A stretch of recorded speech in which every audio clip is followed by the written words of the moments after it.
প্রচণ্ড দাবদাহে যখন ভারতের রাজধানীবাসীর নাকাল অবস্থা, তখন একটু স্বস্তি দেয় শুক্রবারের বৃষ্টি, যদিও তাপমাত্রা কমেনি।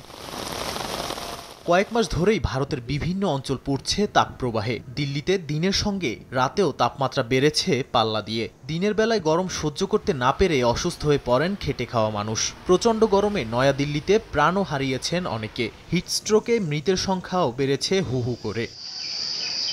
শুধু মানুষ নয়, হিটস্ট্রোকে আক্রান্ত হচ্ছে প্রাণীকুলো। উত্তরপ্রদেশের কানপুরে হিটস্ট্রোক করে মাটিতে লুটিয়ে পড়ে বহু বাদুড়। বন্যপ্রাণী বিশেষজ্ঞরা বলছেন, প্রচণ্ড গরমে বাদুড়ের শরীরে পানি শূন্যতা হয় বলেই এসব প্রাণী হিটস্ট্রোক করে।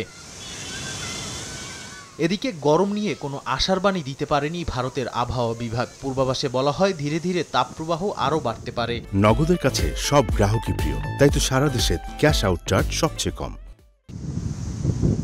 সম্প্রতি ভারত সরকারের সঙ্গে যৌথভাবে সেন্টার ফর হলিস্টিক ডেভেলপমেন্ট একটি প্রতিবেদন প্রকাশ করে। এতে উল্লেখ করা হয়, চলতি মাসের 11 থেকে 19 জুনের মধ্যে প্রায় 200 জন বাস্তুহারা মানুষ মারা গেছেন। এছাড়া মার্চের 1 তারিখ থেকে জুনের 18 তারিখ পর্যন্ত 40,000 মানুষের হিটস্ট্রোক হয়েছে। তাদের মধ্যে 110 জনের মৃত্যুর খবর নিশ্চিত করা হয়েছে।